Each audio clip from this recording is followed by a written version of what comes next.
Structures of the brain.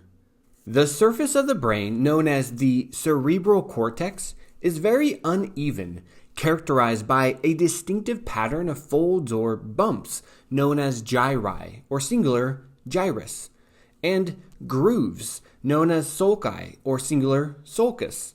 These gyri and sulci form important landmarks that allow us to separate the brain into functional centers.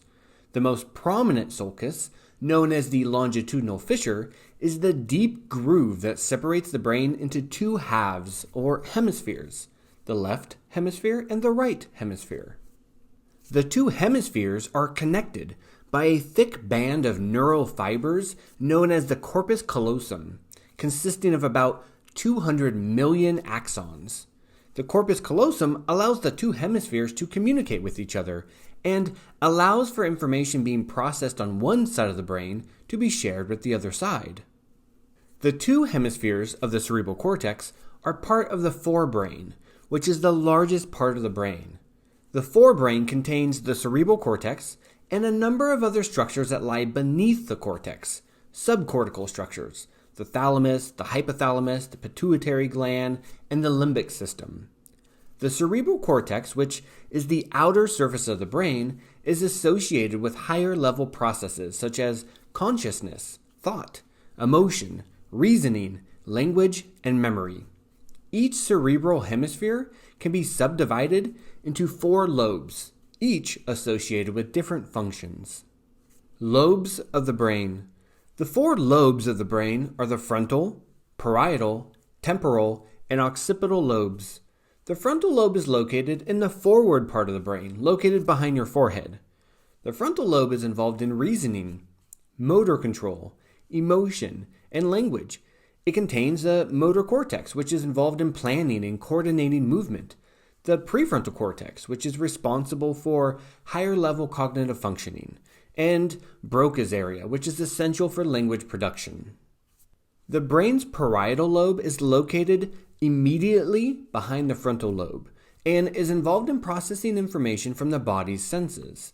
It contains the somatosensory cortex, which is essential for processing sensor information from across the body, such as touch, temperature, and pain.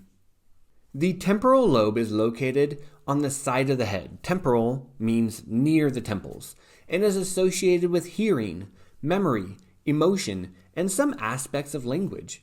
The auditory cortex, the main area responsible for processing auditory information, is located within the temporal lobe. Wernicke's area, important for speech comprehension, is also located there. Whereas individuals with damage to Broca's area have difficulty producing language, those with damage to Wernicke's area can produce sensible language, but they are unable to understand it. The occipital lobe is located at the very back of the brain and contains the primary visual cortex, which is responsible for interpreting incoming visual information. Other areas of the forebrain. Other areas of the forebrain located beneath the cerebral cortex include the thalamus and the limbic system. The thalamus is a sensory relay for the brain. All of our senses, with the exception of smell, are routed through the thalamus before being directed to other areas of the brain for processing. The limbic system is involved in processing both emotion and memory. Interestingly, the sense of smell projects directly to the limbic system. Therefore, not surprisingly, smell can evoke emotional responses in ways that other sensory modalities cannot. The limbic system is made up of a number of different structures, but 3 of the most important are the hippocampus, the amygdala, and the hypothalamus. The hippocampus is an essential structure for learning and memory. The amygdala is involved in our experience of emotion and in tying emotional meaning to our memories. The hypothalamus regulates a number of homeostatic processes, including the regulation of body temperature, appetite, and blood pressure. The hypothalamus also serves as an interface between the nervous system and the endocrine system, and in the regulation of sexual motivation and behavior. Neurons, structure and function. The human brain is arguably the most complex of all biological systems. The adult brain is composed of more than 100 billion neurons. Neurons are the information processing cells in the brain. There are many different kinds of neurons that vary in their size and shape, as well as in their function. Neurons make connections with other neurons to form the information processing networks that are responsible for all of our thoughts, sensations, feelings, and actions. Since each neuron can make connections with more than 1,000 other neurons, the adult brain is estimated to have more than 60 trillion neuronal connections. Populations of neurons are connected to one another by fibers that extend from cell bodies of the individual neurons. There are two kinds of connecting fibers, dendrites and axons. Dendrites are arrays of short fibers that look like the branches of a tree. They extend only a short distance away from the neuron cell body. Their main function is to receive the electrochemical input signals from other neurons. Axons are long connecting fibers that extend over long distances and make connections with other neurons, often at the dendrites. Axons act a little like telephone wires in that they are responsible for sending electrochemical signals to neurons located in distant locations.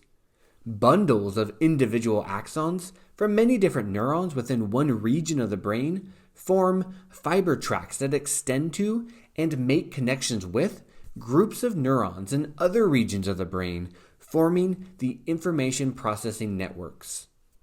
Axons are wrapped in a fatty substance called myelin that, like insulation on a telephone wire, makes the transmission of electrochemical signals between regions efficient. Myelin is white in appearance, thus fiber pathways of the brain are often referred to as white matter or white matter pathways.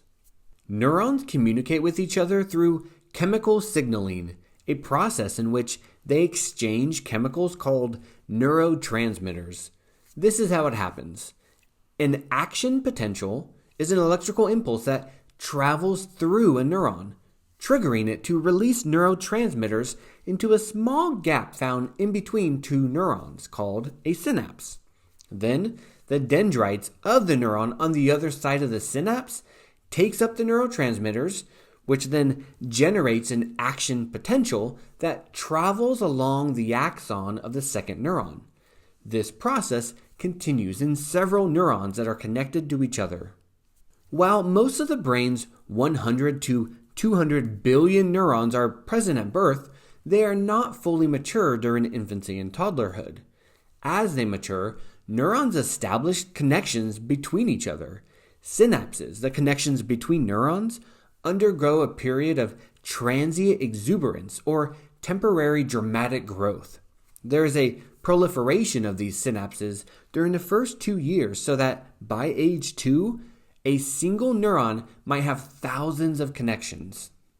The image on the screen shows neurons and their connections from an area within the frontal lobe of the cortex. Image A, on the left, is from the brain of a 1-month-old infant, and image B is from the brain of a 6-year-old child.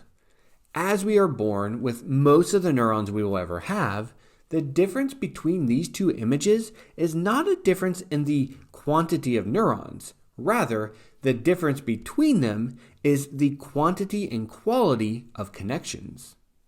After the dramatic increase in the formation of synapses, the neural pathways that are not used will be eliminated, thereby making those that are used much stronger. This process of elimination is called pruning. Experience will shape which of these connections are maintained and which of these are pruned. Ultimately, about 40% of the early connections will be lost. This activity is occurring primarily in the cortex, or the thin outer covering of the brain involved in voluntary activity and thinking. The prefrontal cortex, located behind our forehead, continues to grow and mature throughout childhood and experiences an additional growth spurt during adolescence.